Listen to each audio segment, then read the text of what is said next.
Some things start out as a whisper. At first, they hover near your ears, just a vague sensation. Then the feeling seeps under your skin, turning into a look, a touch, a moment. Eventually, you reach a point where you can no longer pretend it's not there. Those moments, they scared me the most. I'm Caroline, I'm 48 years old. All my life I've tried to do the right thing. I thought my second marriage would bring me peace, but Nathan, he gave me no peace. He gave me loneliness. His absence had been a part of my life for so long that I stopped feeling it, at least until I started losing myself in someone else's gaze. Liam, Nathan's son from my first marriage, 28 years old, strong, mature. When I'd first met him, he'd been distant, but over time the distance between us had shrunk. Now he was too close, too warm, and we both knew it, but pretended not to notice. That night when the power went out, I was home alone. I went to the kitchen to find a candle, but I couldn't get rid of the uneasy feeling inside me. I called Nathan. "What do you want me to do? I'm out of town." His voice was laced with impatience and his usual indifference. "I'm alone," I said. There was a pause. Then he said, "I'll send Liam." I said nothing, but something inside me trembled. Half an hour later, Liam was standing at the door with a flashlight in his hand and a familiar expression on his face, the kind that always says too much without actually saying anything.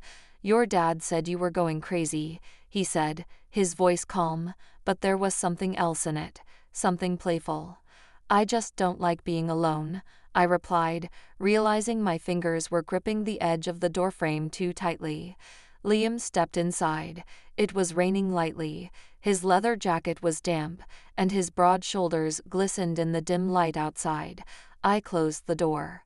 "The power's still out," I muttered. Liam's eyes were fixed on mine. That was bad. Something inside me clicked, and I realized I couldn't pretend anymore. Liam tilted his head slightly, still standing by the door, then picked up the flashlight and shined it directly in my face.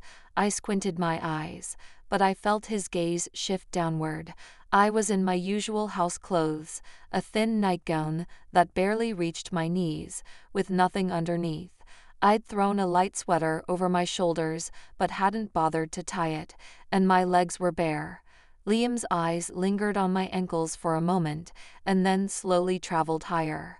I didn't know why Liam lived alone, only 15 minutes away by car.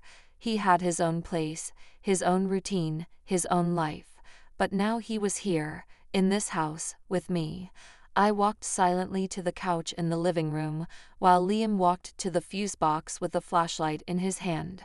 I took a deep breath, interlocking my hands in my lap, only then realizing that my whole body was tense.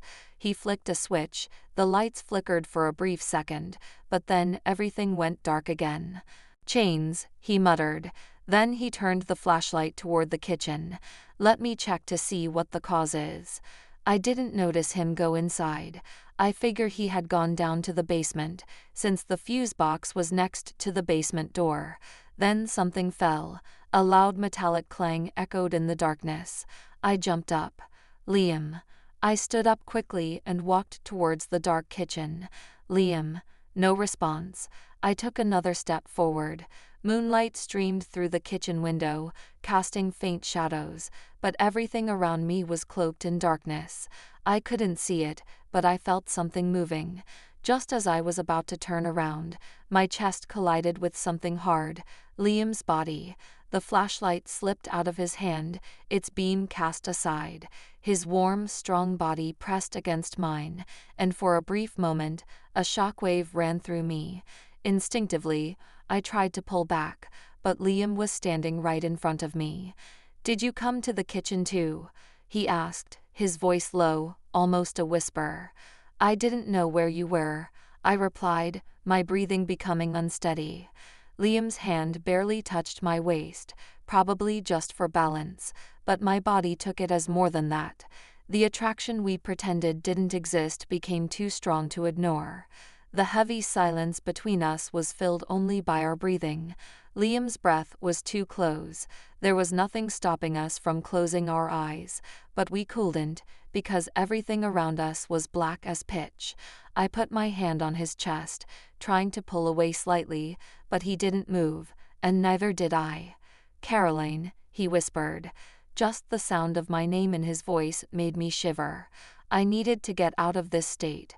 I shook my head slightly, took an unsure breath, and forced my voice to sound normal. "What's the problem?" Liam slowly removed his hand from my waist, but he was still beside me. The flashlight was already down, and the kitchen was almost plunged into darkness, only the faint light of the moon seeping through the window. "I think it's the washing machine," he muttered. "It must have been running when the power went out, and it's trying to start up again." I swallowed hard. "So we need to unplug it, right?" Liam nodded, but hesitated. There was a tension hanging in the air, something invisible, but quite tangible. Finally, I saw the outline of his body change, and he moved toward the washing machine, his silhouette barely visible in the dim light. Then there was a loud clanking sound in the room. I flinched. "What was that?" I whispered. Liam sat up, then lifted his head slightly, his lips curving into a small smile. "I think I knocked something over." His voice was calm, too calm. Then he reached for his fork and pulled it out.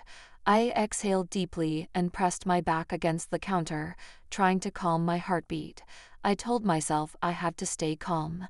But how could I? Even in the dark, nothing changed, because feelings don't need light. Liam straightened up again, and I felt his intense gaze on me. "Why do you look so tense?"